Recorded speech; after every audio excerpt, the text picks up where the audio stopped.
The war didn't start with weapons. It started with laughter. For centuries, the galactic Concord kept peace across the stars. A network of ancient species governed by an alliance older than Earth's pyramids. Among them were the Eldari, a race so old and revered their words were treated as universal truth. They had seen countless civilizations rise and fall. Their wisdom shaped policy, controlled conflict, and restrained ambition.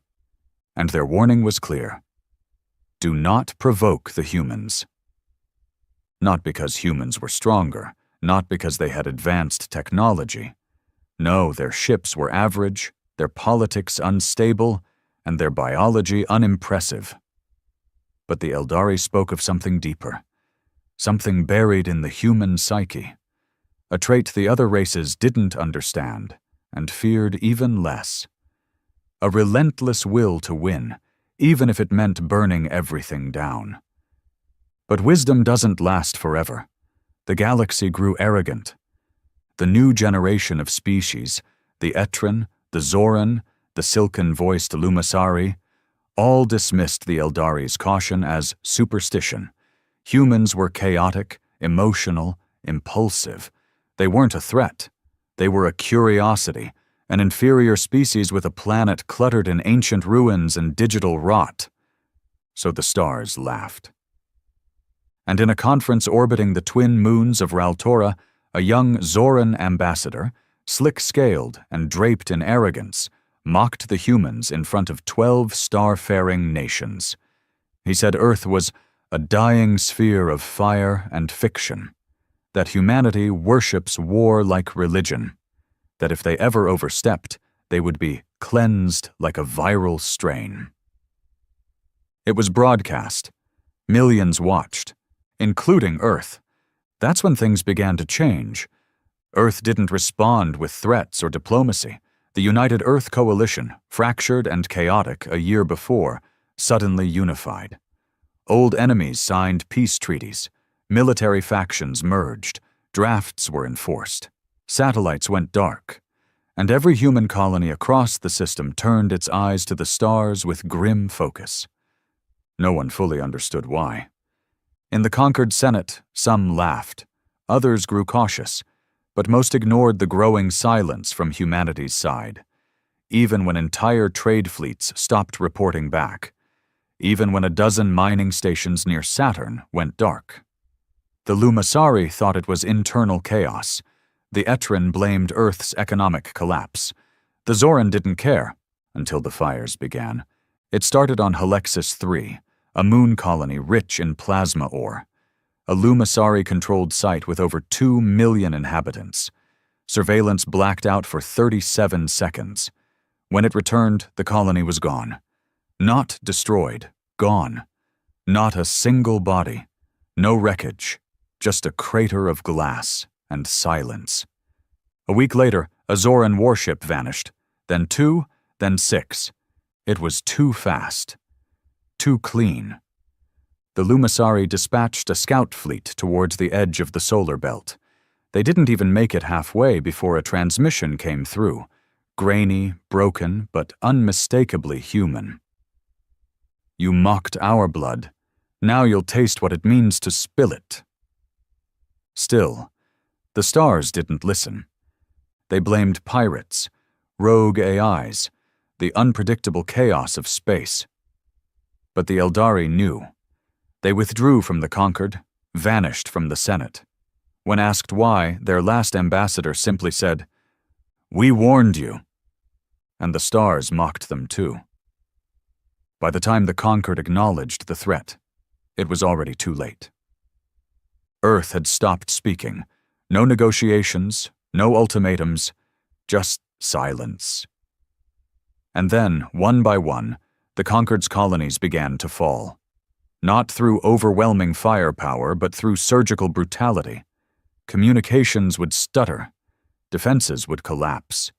Infrastructure would fry. Then, just before blackout, one word. Remember. In the ruins of fallen stations, alien survivors whispered of soldiers with black helmets and no flags. of drones that thought like beasts, of weapons that burned through armor like it was flesh. They said the humans didn't fight for resources. They fought to erase memory, to make the stars forget they ever laughed.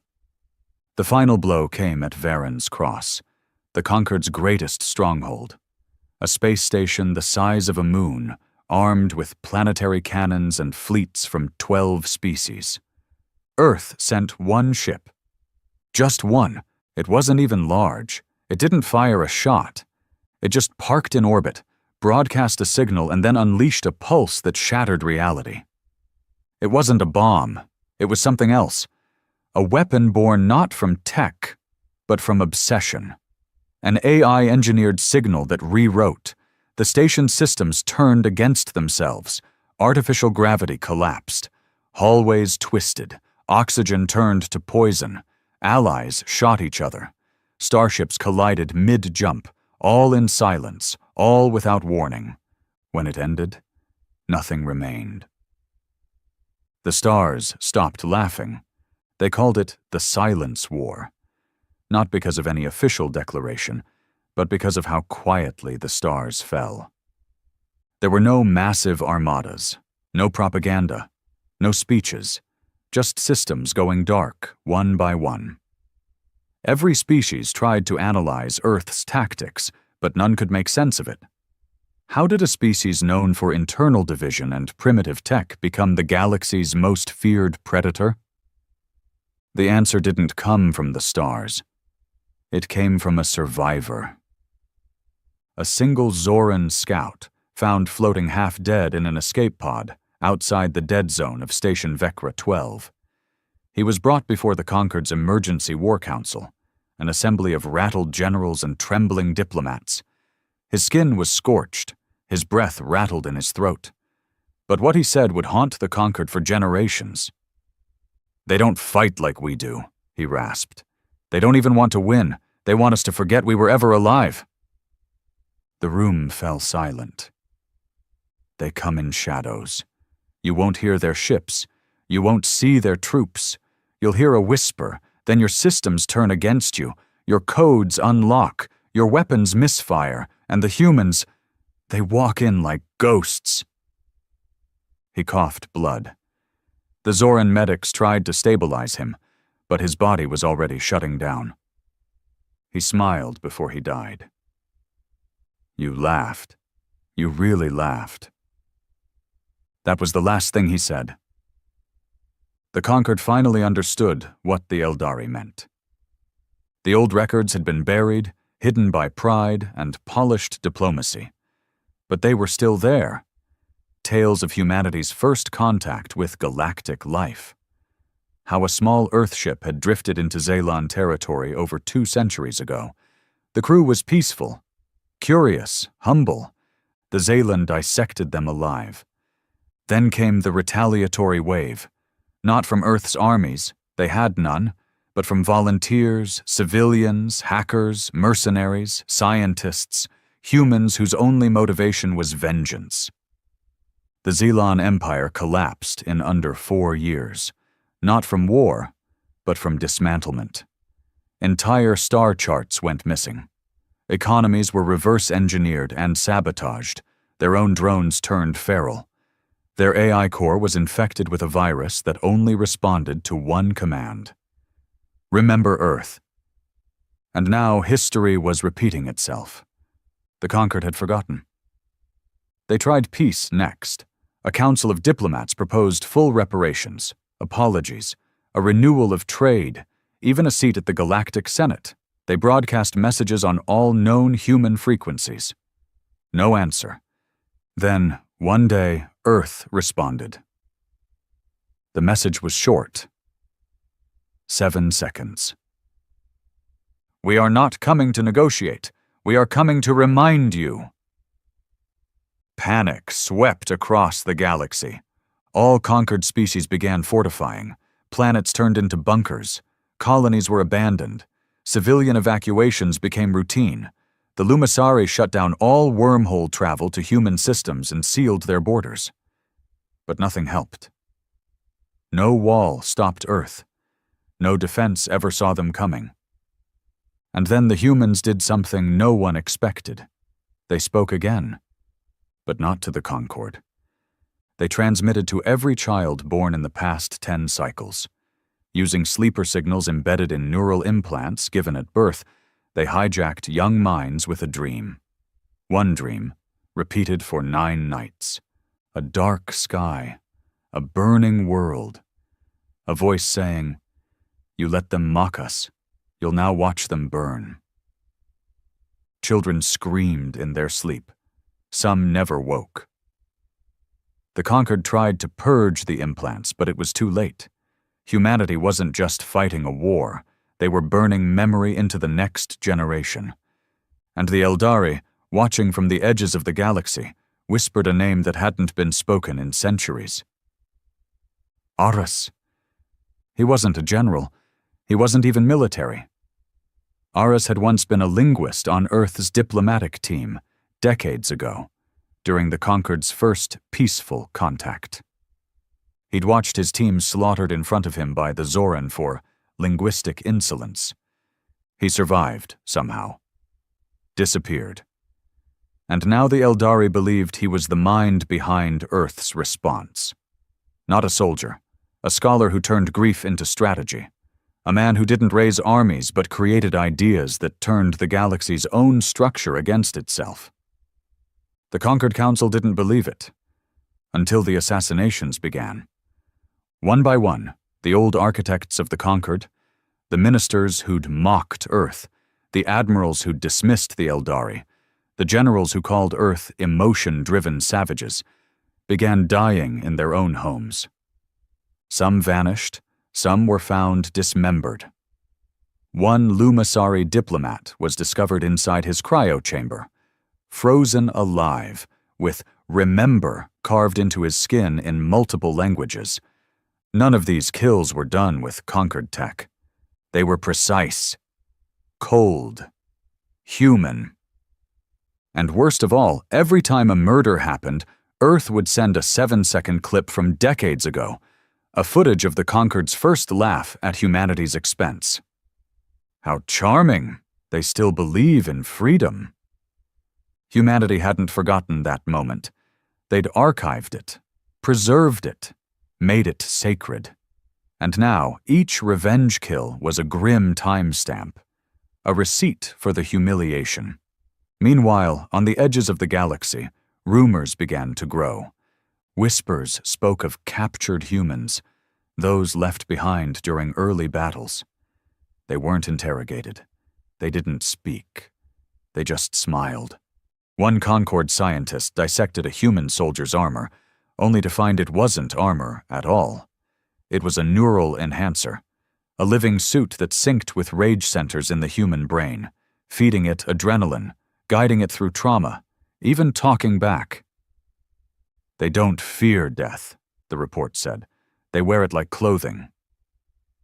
That report never made it to the council. The lab exploded 2 hours later. The human behind it? No one knew. But on the walls of the destroyed station, scorched into metal, was a message. We were kind once. In desperation, the Concord turned to war machines. They awakened ancient weapons left unused for eons, planetary siege ships, forbidden AI, bioweapons designed to rewrite DNA on contact. But Earth didn't send fleets to meet them. They sent individuals. One human infiltrated a siege station on the ice world of Gyrax 4, alone, and released a virus that turned every soldier into a replica of himself. Infected with human emotion, driven by wrath, and haunted by simulated memories of Earth's pain. Another woman, silent, nameless, boarded a Lumasari mind dome and collapsed its psychic field by screaming one word: mercy. It killed 6,000 telepaths. No one could understand it. Humanity had no centralized command, no interstellar empire, no galactic navy. And yet they tore through entire civilizations like wolves in a meat locker. Because it wasn't about conquest. It was about reminding the stars who they laughed at. By the end of the third cycle of war, the conquered lost 60% of its territory. The stars burned, not with plasma or radiation, but with consequence. The galaxy learned to fear silence. No alarms, no sirens, just a sudden stillness. And then the systems would flicker, oxygen would vanish, and nothing but static would remain. That was Earth's signature. Precision, not spectacle. The conquered had once gloried in its dominance with towering ships and arrogant displays of power. Humanity didn't need any of that. They had memory and vengeance. Whole planets went dark, not from bombs, but from whispered codes buried inside long-forgotten communication protocols. Human saboteurs, never seen, never heard, slipped through security nets with ease, because those nets had been designed decades ago by conquered architects who thought Earth wasn't worth planning for. That miscalculation became a galaxy-wide funeral pyre. One of the last conquered-controlled news beacons in the Kelith sector dared to broadcast a defiant message. "We will not cower. Let Earth come. We are ready." 17 minutes later, that beacon began broadcasting something else. A human child's lullaby. Soft, haunting, and underneath it, a series of pulse-coded deaths.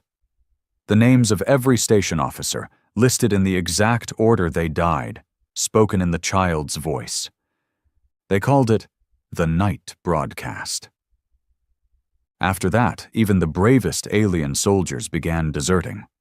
Not because they feared pain, but because they feared being remembered by Earth. It wasn't just death that came from humanity, it was legacy. Eternal, unforgiving, and burned into digital stone. The conquered's desperation took a new shape. They tried something forbidden. The rebirth program, ancient genetic experiments once outlawed by all known species, now revived in panic. They began fusing Concord species with artificial enhancements, splicing human DNA into elite soldiers, hoping to match Earth's brutality. They succeeded in creating monsters. The hybrids didn't think like their creators. They didn't obey. They didn't restrain their violence. The first batch, Unit Seraphis, wiped out a Zoran fleet during testing. They painted the hulls with their creator's blood and sent a single message out. You feared humans. Now you created worse. And yet, as terrifying as the rebirth units were, Earth still came. But they came differently this time. Not as ghosts in the dark.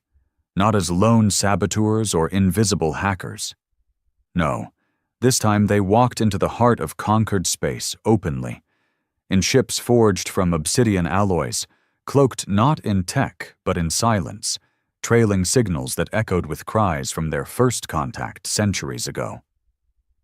The first to see them was Admiral Threx of the Lumisari High Fleet.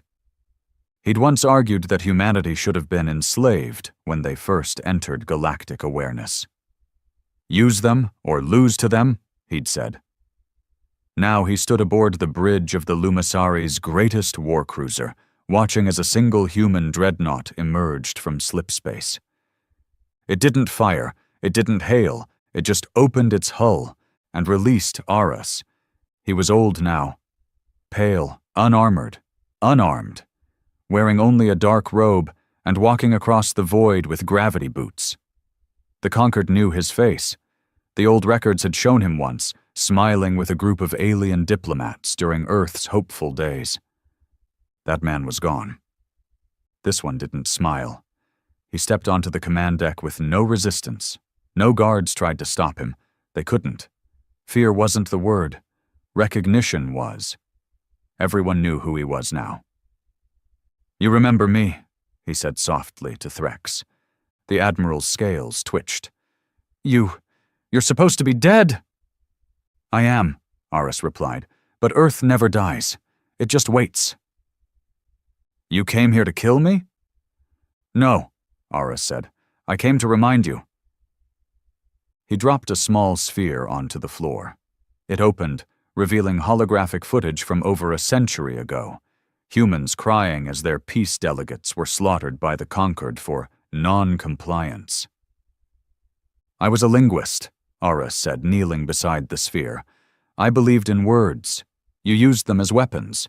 So now I use silence."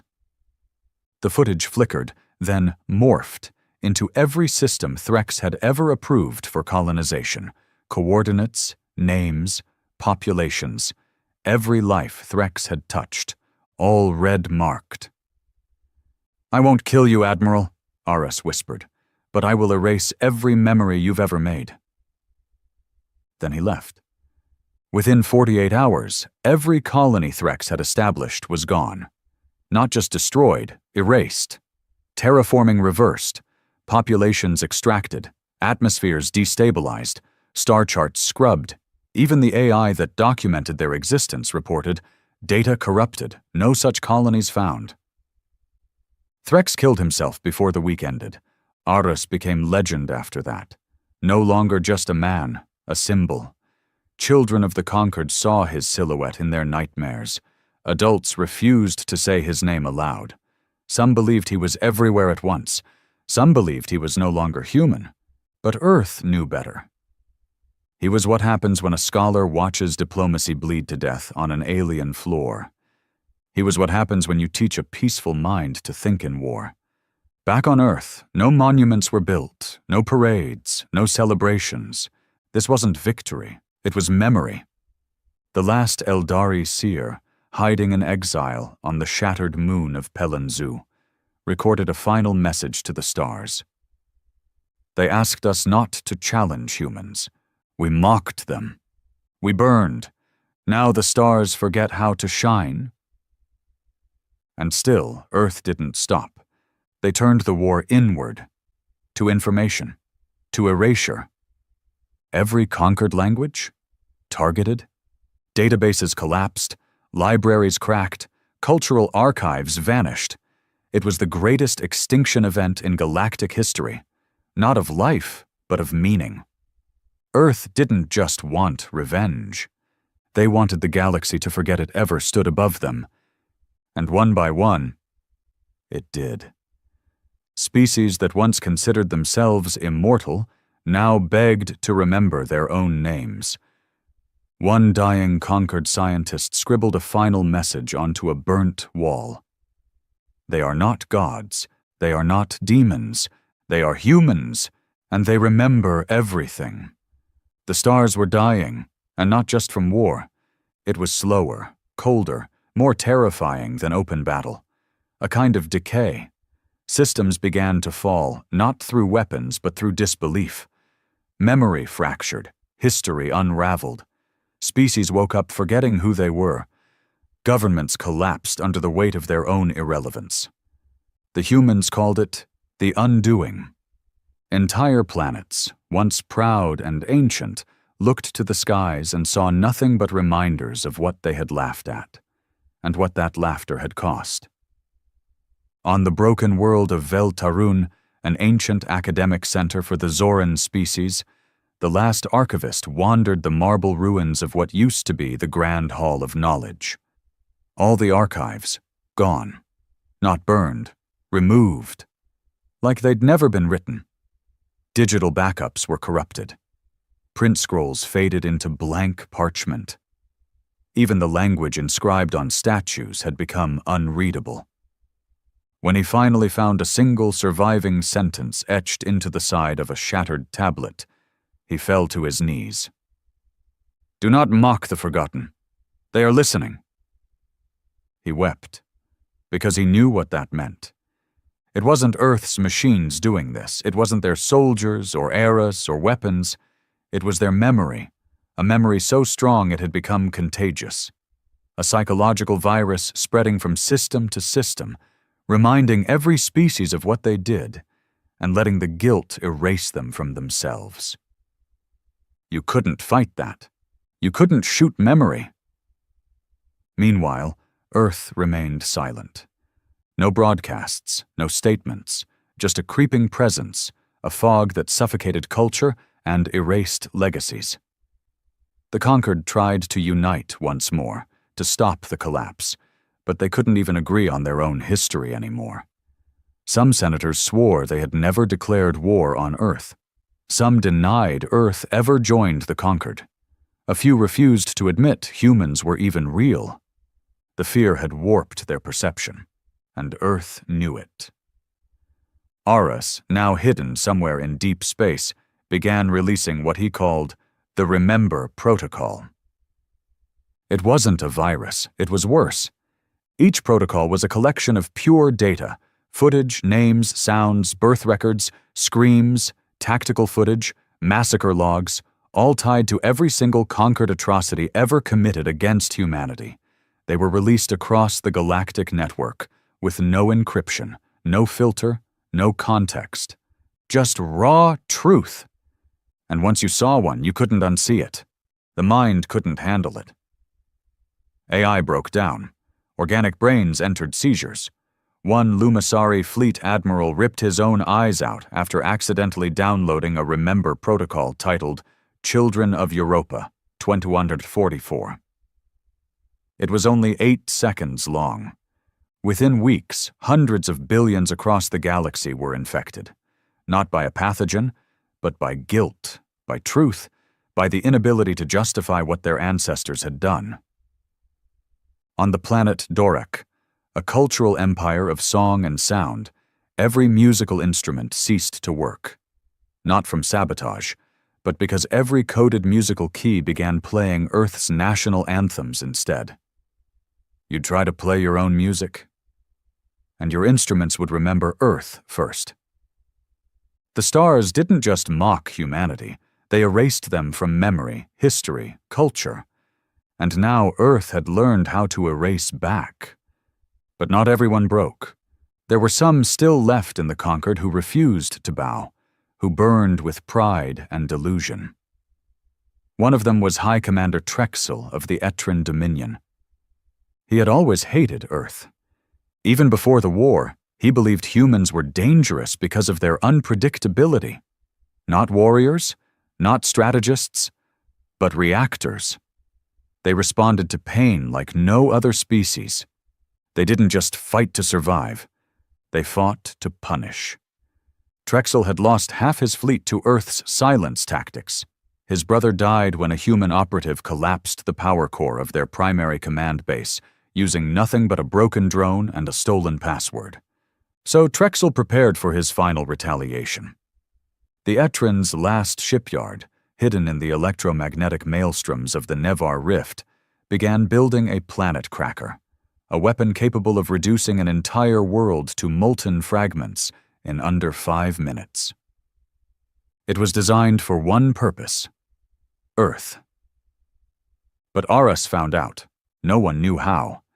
He wasn't on any radar, no fleet saw him arrive, and yet one day the shipyard's chief engineer received a handwritten note in an envelope that simply read, "You are building a mistake." The engineer vanished the next day. So did half the staff. Then the gravity coils destabilized for 12 hours, killing hundreds. And in the silence that followed, the AI core of the weapon's control system, designed by the Etran's brightest, received a data transmission from deep space. The Remember Protocol. Project Harmonia, Human Peace Attempt Number 14. It was footage of Earth's diplomats begging for conquered recognition, pleading for entry, offering technology, medicine, knowledge, promising allegiance. The conquered's response? Human loyalty is a liability. The galaxy does not negotiate with parasites. The AI shut itself down, and when Trexel finally gave the launch command, the weapon exploded in his face, not externally, not from sabotage. The weapon chose not to obey.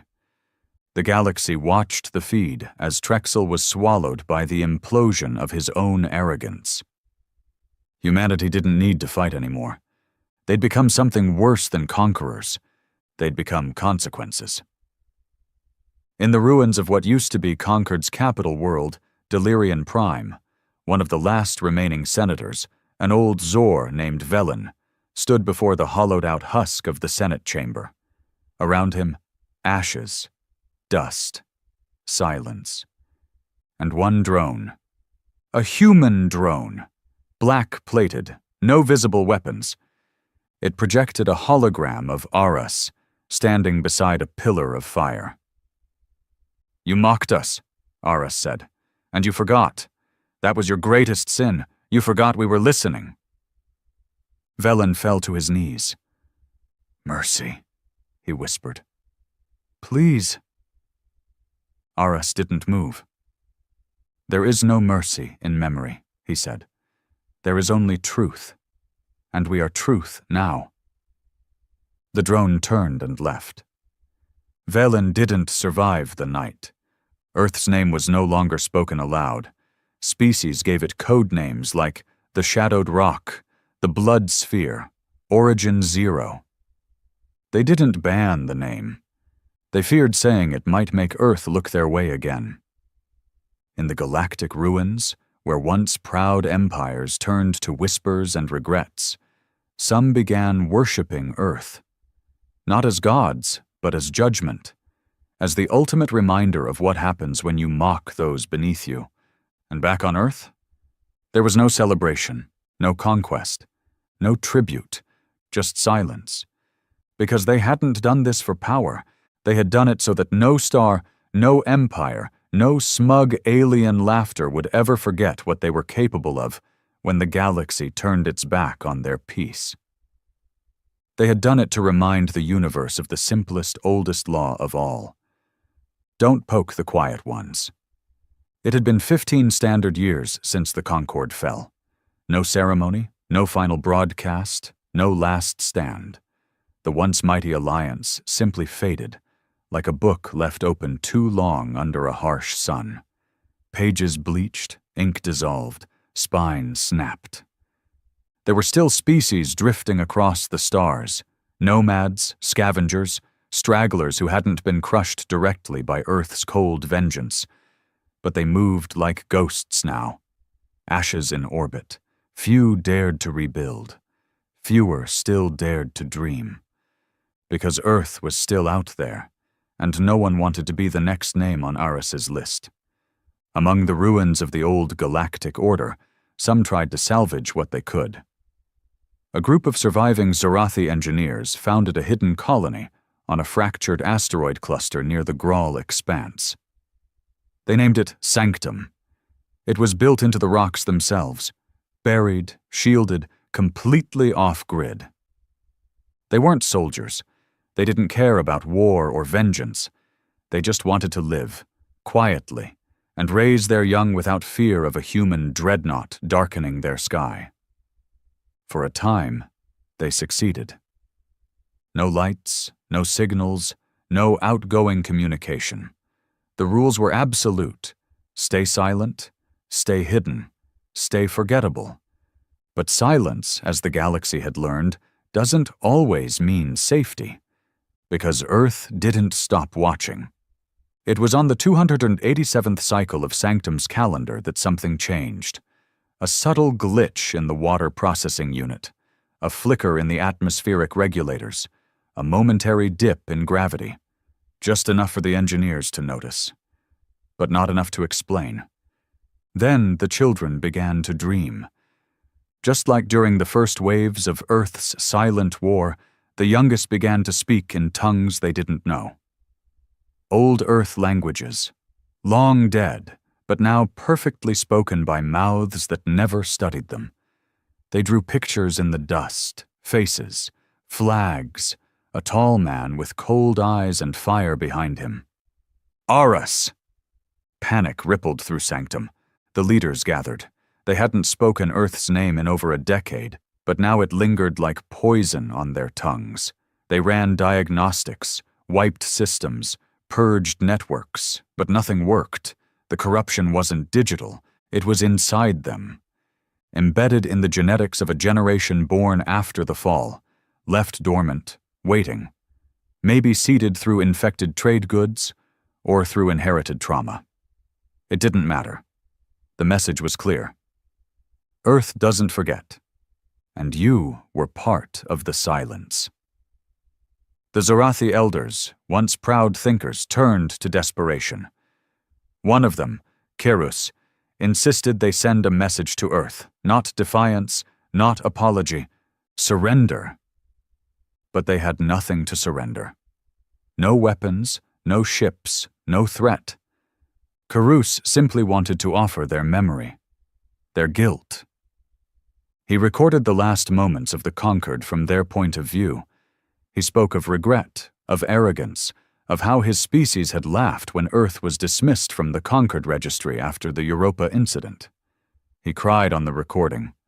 Then he sent it into the void. And he waited. 3 weeks passed. No response. The people of Sanctum began to hope. Maybe this time Earth had decided to spare them.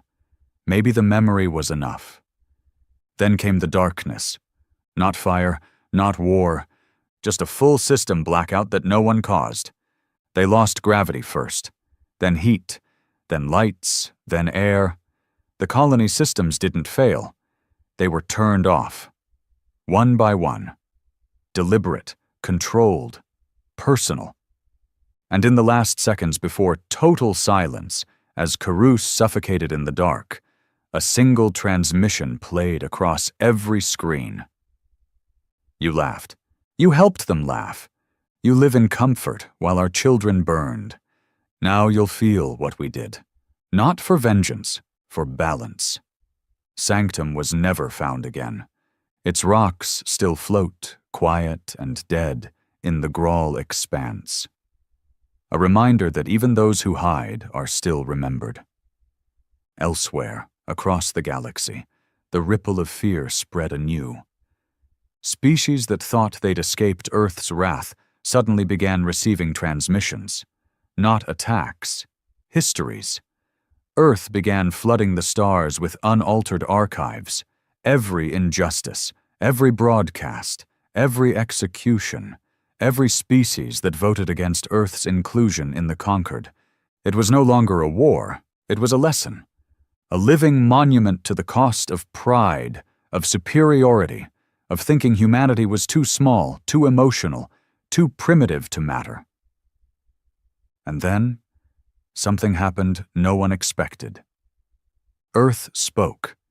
After 15 years of silence, Earth sent a broadcast on all galactic channels. No encryption, no threat. Just Aras. Older now, paler, his eyes sunken, his voice calm. He stood before a simple black backdrop. No flag, no symbol. Just a message. We are finished, not because the debt is paid, but because the memory is secure. The galaxy now carries what we carried. Pain, loss, injustice. It is no longer ours alone. So we stop. He looked off camera for a moment, then added, "This is not forgiveness. This is saturation." The feed cut. Some species believed it was a trap. That Earth would strike again, harder, with new methods. Others thought it was genuine, a ceasefire not from mercy, but exhaustion. But the truth? The truth was harder. Earth had never intended to rule. They didn't want territory, or tribute, or slaves. They only wanted what the conquered had denied them: acknowledgement. And when they didn't get it, they became the galaxy's reminder that every civilization, no matter how advanced, bleeds the same when its pride is pierced. Eris disappeared after the broadcast. No trace. No signal. Rumors said he retired into the mountains of some distant Earth colony, alone. Others whispered he entered a cryopod and drifted into the void. No one ever found out. But his work was complete. Across the stars, remnants of the conquered now gather in broken fleets and shattered halls, clutching fragments of identity and whispering Earth's name like a myth, like a god, like a punishment etched into their bones. The Eldari's last words still echo. Do not challenge humans, not because they are mighty, but because they do not stop and they do not forget. And now no one laughs, because laughter in this galaxy is what woke the fire. Peace wasn't a celebration. Not this time. Not after what had been done. The galaxy was quiet, yes, but not healed. It was broken in ways no treaty could mend. The stars no longer shimmered with pride or promise. They looked tired, like ancient witnesses to sins they could no longer forgive. And Earth? It wasn't victorious. It was hollow. Back on the pale blue planet where everything started, cities still stood. But there were no lights in the skies anymore. No fireworks, no laughter, no parades. The people of Earth didn't rejoice in the aftermath of galactic silence. They watched the skies not with pride, but with grim certainty. They had proved their point, they had reminded the galaxy. But at what cost? In New Geneva, capital of the post-war Earth Confederacy, the Council of Memory gathered once every year. Not to rule, not to strategize, but to remember. It was the only governing body left. Each seat represented a continent, and each representative bore the same mark tattooed on their left hand, a single black tear, etched with a binary code. The code translated into one word: Europa. They said it aloud every session, before speaking anything else, not to honor the dead, but to make sure no one forgot who started it. Among the council was Reedon, the last surviving member of the early defense network. He wasn't a soldier or a politician. He was a system analyst, one of the first to notice that Earth's trade beacons were being monitored and blocked by conquered surveillance algorithms decades ago. He was the one who leaked the first data package to Aras. He regretted it every day. "You wanted the stars to pay," a young member once said to him. "No," Reedon replied. "I wanted them to see us. They chose pain." But now Earth was left with silence. No allies, no trading partners, no diplomacy, only the remains of a galaxy too traumatized to rebuild. Some believed Earth should reach out again. Try peace, real peace this time. Reedon shook his head every time the idea was mentioned. "We reached once," he'd say, "and they reached back with knives." Still, voices rose. A new generation had been born after the collapse. They didn't carry the same scars or hatred. They hadn't seen their diplomats slaughtered, their ambassadors humiliated, their colonies abandoned to rot.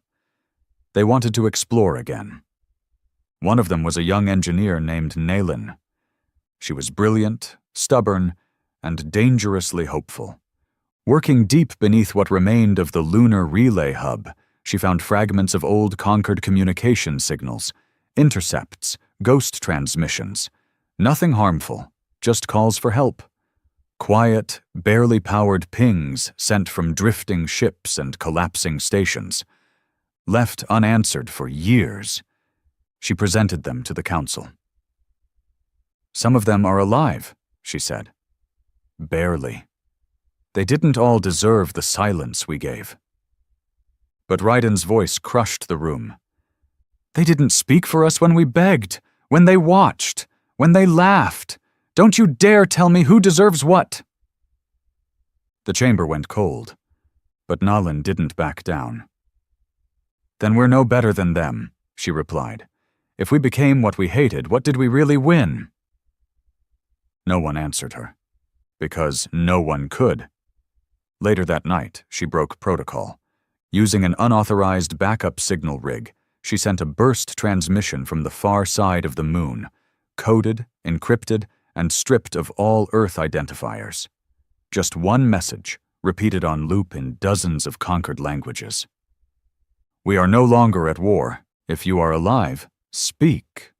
This message comes from Earth, but not its vengeance, only from a voice that remembers too much and wants to remember less. She didn't expect a reply, but she got one. It came 3 days later in a staggered, broken transmission filled with static and echo. Here, still here, broken, scared, but listening. Coordinates followed. Faint, likely outdated, but real. The signal came from a forgotten Concord outpost on Vascor 9, once a major medical hub before the fall. No one had heard from it in over a decade. It had been assumed either wiped out or abandoned. Nalin made her decision without asking permission. She built a ship. Small, cloaked, quick. Powered not by Earth's Vengeance Core reactors, but with a hybrid pulse engine designed for stealth and proximity diplomacy. It took her 7 days to reach orbit. Vascor 9 looked like a corpse floating in space. The atmosphere was thin. The surface cracked. And no beacons pulsed from the once glittering towers. But as she neared the planet, her signal array picked up whispers. Life. She landed at dusk. The skies were violet with ion dust, and the wind howled like a planet in mourning. She stepped out, unarmed, unguarded, and the survivors came. Not many, perhaps 24, scattered between underground shelters and collapsed medical domes. Their skin was pale from lack of sun, their voices hoarse from silence, and their eyes, those alien, once gleaming eyes, were dull and distant. But they recognized her. Not her face, her species. They stared at her like a ghost. And then one of them stepped forward. A child, no older than 12. He didn't speak. He just reached up and touched the tear-shaped tattoo on her left hand. Then, quietly, he whispered in broken earth tongue, "You, remember." Nalin knelt, and for the first time since Earth had reminded the stars, someone forgave it. The survivors didn't hate Earth, not anymore. They feared it, yes, but they understood. Some had watched the Remember protocols. They knew what their governments had done, what their people had allowed. They didn't excuse it. But they didn't want it to be the end. They wanted to begin again. Nalin stayed for 3 days. She recorded their stories, logged their medical conditions, delivered supplies. And when she left behind a single data chip encoded with every memory of Vascor 9's suffering, and their willingness to speak again.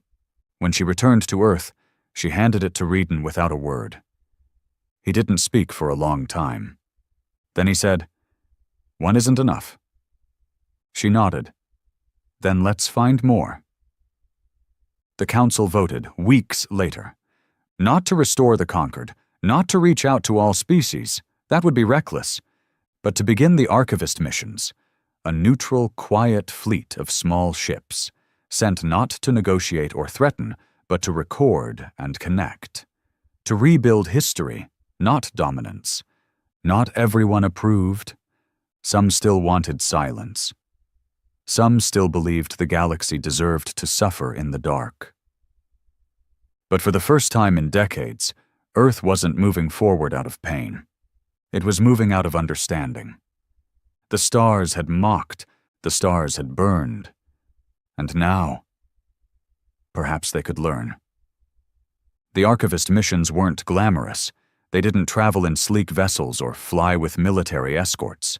There were no banners, no symbols of Earth, no announcements of arrival.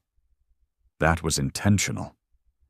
Earth knew what it looked like to the galaxy. A bloodstain that refused to fade. A shadow over the stars. The face of consequence. So the archivists went quietly. Each ship was small, barely enough for a crew of 3.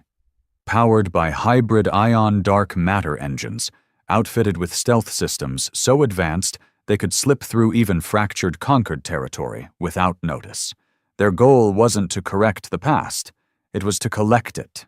Every record, every culture, every surviving language, belief, and memory that hadn't been corrupted or erased by war. They weren't historians. They were witnesses.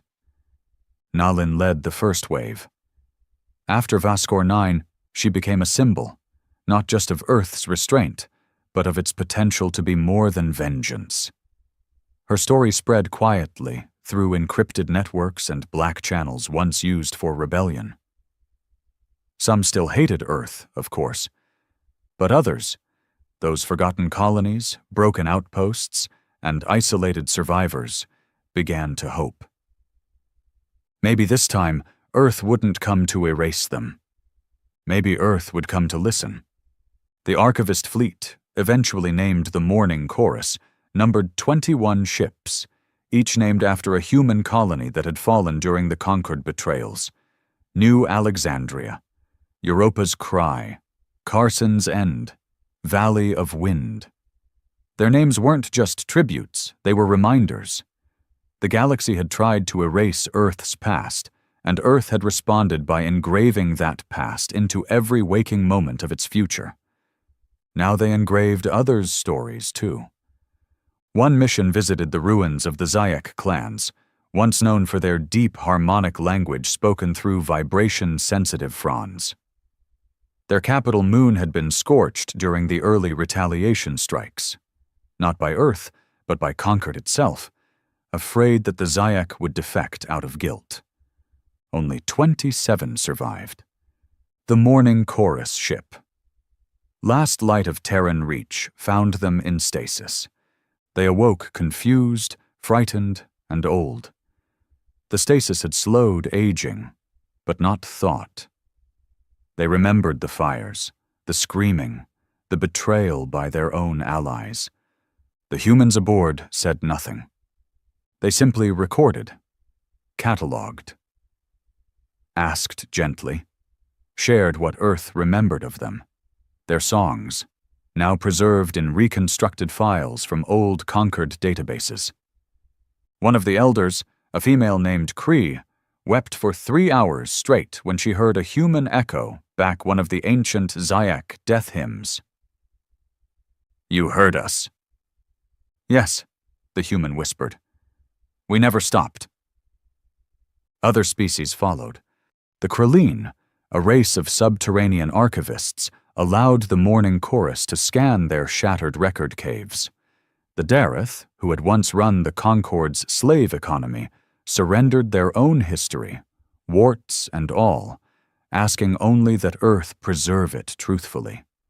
Not to forgive them, but to remember the whole picture, not just the stain. The irony wasn't lost on anyone. The species that had once fought hardest to erase Earth's truth now begged Earth to preserve theirs. Back on Earth, the Council of Memory grew uneasy. Redan in particular felt it deep in his bones, this creeping shift from righteous vengeance to silent stewardship. It wasn't wrong, but it was dangerous. "It makes us responsible for their futures," he said during a closed session. "If we preserve their memory, we also preserve their right to rise again." "And maybe this time," Nalin said softly, seated across from him, "they'll rise better." Redan stared at her. So young, so certain. "You think memory makes people better?" She didn't flinch. "No, but it gives them a chance." He said nothing for a long time. Eventually, he just nodded. But in private, he began preparing Earth's fail-safes. He never stopped believing that the galaxy would turn again. Not tomorrow, maybe not in his lifetime. But eventually. And when it did, Earth would need to remind them again. Still, Earth didn't interfere with the archivists. In fact, they became Earth's quiet salvation.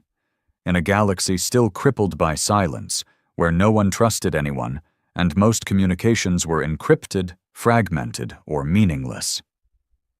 Earth's archivists became the only stable network.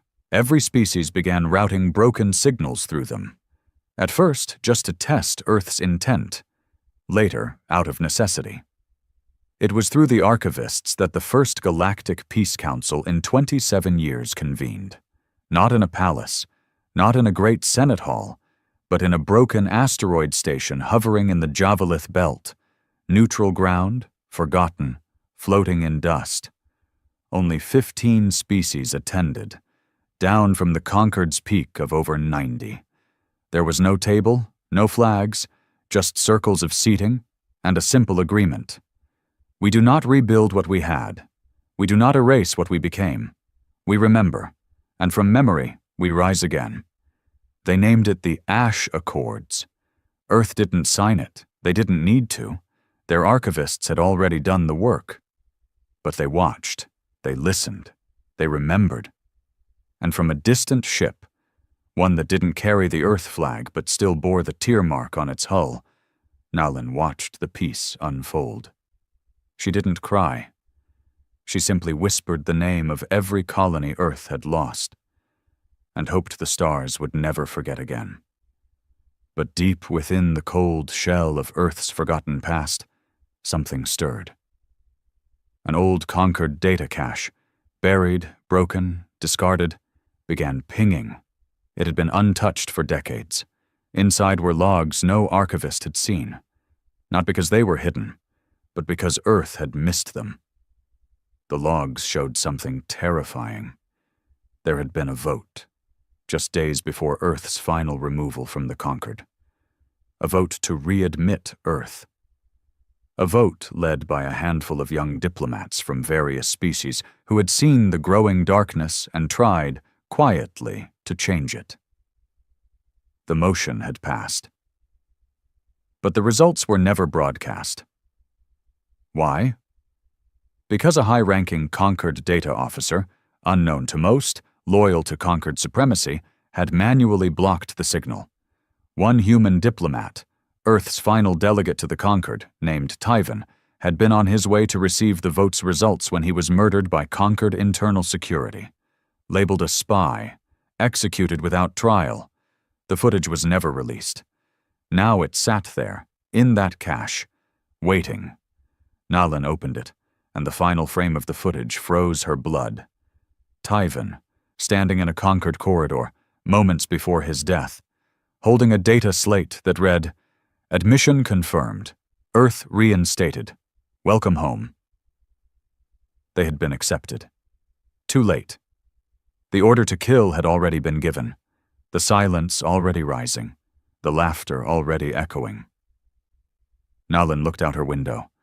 The stars pulsed softly, as if watching. For all Earth had done, for all the blood and memory and fire, there had been a chance, a narrow, fragile chance, and it had been stolen, not by the galaxy, not by the stars, but by one man afraid of change. She knew what this meant, everything that followed, the burning, the silencing, the vengeance, was built on a lie of omission. And now Earth would have to decide, would it continue carrying the burden of righteous wrath, or could it learn to carry something heavier? Regret. It was strange, how the truth didn't explode. It didn't shatter the sky or bring fire down on Earth. It didn't even reach the wider galaxy. The cache stayed quiet, its contents hidden within Nalin's personal relay archives for almost a full rotation after she decrypted it. She didn't speak to anyone about it. Not the Council, not the other archivists, not even her crew, because part of her didn't know how. How do you tell a species that everything it had become, its vengeance, its fearsome silence, its ruthless clarity, was born from a decision that never had to happen? Humanity had burned the stars for a crime that, in the end, had already been on its way to being undone. That truth was a knife. It didn't cut quickly. It sank, slow and cold, into the part of the human psyche that had kept Earth alive all these years, the conviction that what they had done was deserved, necessary, and just. Nalin was afraid to pull it out. So she waited. Until one day, while docked at an old restructured research post near the edge of Concord's ghost zones, she was visited by a stranger. He came aboard unarmed, unannounced, and uninvited. She didn't recognize him, but her ship's biometric scans did. Subject, Aras, declassified. Status, unknown, presumed lost. He looked like death, not in the poetic sense. He looked like a man who had been forgotten by time itself. Thin, pale, movements slow, voice barely audible, and yet his eyes were still sharp, still dangerous. She poured him tea. It was synthetic, the kind that tasted like citrus soaked in metal. He didn't touch it. "You found it," he said. "No question, just statement." She nodded. "How long did you know?" "Not long, I suspected. Too many threads never tied." "You're the reason we became what we are." "Yes. There was a vote, Aris. We were already being accepted back. Tyvan was going to deliver the message." Aris looked out the viewport. Beyond it, dust clouds swirled over the broken carcass of an old conquered mining rig. He didn't answer. "I need to know," she said finally, voice trembling. "If you had known then what you know now, would you have done it all again?" He didn't blink. "Yes." The word hit her like a slap. Her knuckles went white. "Even knowing we were accepted? Even knowing the war wasn't necessary?" "It was always necessary." "Why?" she whispered. "Why?" Aris stood. Not quickly. He was old now, bones cracking with the movement, but his presence filled the room all the same. "Because forgiveness delayed is still betrayal?" She frowned. He stepped closer. "You don't understand. You're too young. You grew up with Earth already feared. You never watched our people kneel. You never saw them beg. You weren't there when our brightest minds were dismissed, when our peace envoys were laughed out of the room, when our sick were turned away from conquered medicine because we lacked genetic stability." He leaned in close. "When the galaxy decided we were beneath it, it didn't do so in silence. It did so loudly, with pride, with cheers. That vote you found? That wasn't justice. That was damage control, fear of what we might become if they kept pushing." Nalin didn't move. She couldn't. He lowered his voice. "You think you found peace, Nalin. You didn't. You found a galaxy trying to forget it ever underestimated us." He walked away. But before he reached the door, she spoke again. "Maybe. But I don't want to be feared anymore, Aris. I want us to matter for something other than being the punishment." He turned, slowly. "I never wanted us to be feared." "Then what did you want?" His eyes softened, just for a moment. "To never hear them laugh at us again." Then he left. The decision haunted Nalin for weeks. She didn't know what to do with the information, the footage, the logs. If she shared it, the galaxy would know the truth, and maybe Earth would never recover from it. But if she didn't, then she was no better than the ones who silenced Earth to begin with. And then came the event that forced her hand. A conquered fragment state, the Terran Enclave, launched a declaration of independence, claiming they would form a new power block separate from Earth's influence. They cited Earth's continued silence, its cultural supremacy, and the fear of archival manipulation as reasons.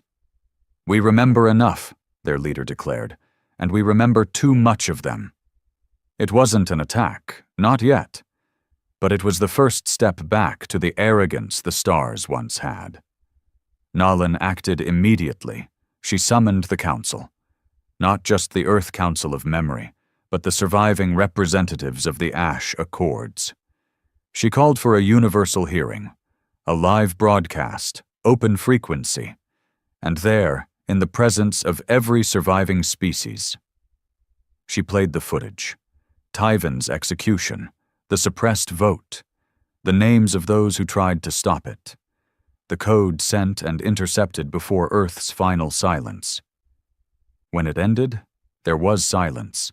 The Terran Enclave's leader, once bold and defiant, simply left the call. Others wept. Even Earth's council, hardened and aged and proud, sat in stunned stillness. They hadn't known either. And Ridan, old Ridan, who had carried the guilt of Earth's silence like a shield for decades, was the first to stand. "I was wrong," he said. "We thought they had left us to rot, but the rot was already inside them, and we didn't see the ones trying to pull it out. He turned to Nalin. You didn't have to show us this. I did, she said, because I'm not afraid of what it means for us to be wrong. I'm afraid of what it means if we never learn from it. The next era didn't begin with a treaty. It began with confession. Earth issued its first open broadcast in 50 years. Nalin read it herself. Not as a ruler, not even as a representative, just as a human being.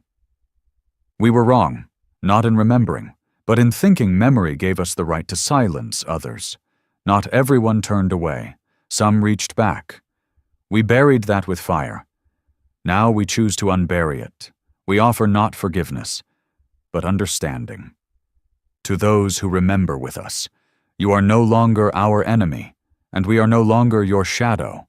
It wasn't poetic, it wasn't dramatic, it was real, and the galaxy responded. Not all at once, not with fanfare, but slowly, deliberately. Former conquered archives reopened under joint Earth supervision.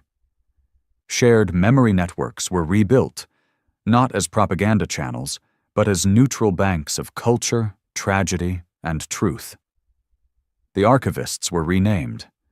They were no longer the mourning chorus. They became the carriers, not of pain, but of memory, of both what was lost and what could still be built. Aras died quietly. No ceremony.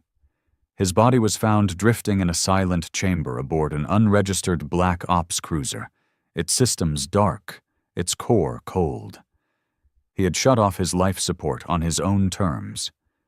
He left behind one message. If I'd known they were going to forgive us, I don't know if I would have let us become what we became. But I don't regret what I protected. We needed to remember what we were capable of. Now let them remember something more. He was buried not on Earth, but on Europa, where it all began, where the galaxy first decided Earth wasn't worthy. Now his name is etched into Europa's ice, visible from orbit. Aras, remembered and remembering. Years passed, and one day a message arrived, encrypted, delicate, clearly alien. The species was new, unknown, a civilization far outside the old conquered map. They had intercepted old signals, recovered fragments of Earth's vengeance years after the galaxy had begun to heal. They were afraid. The message was simple. Are you still the ones they feared? Nalin herself responded. Her message was sent without encryption. No code, no politics. We were. We can be. But we'd rather be the ones who remember so no one else has to burn again. And somewhere, light years away, a new species watched Earth with a cautious hope. Not because they were afraid, but because they believed the humans had become more than fire. They had become the memory of fire.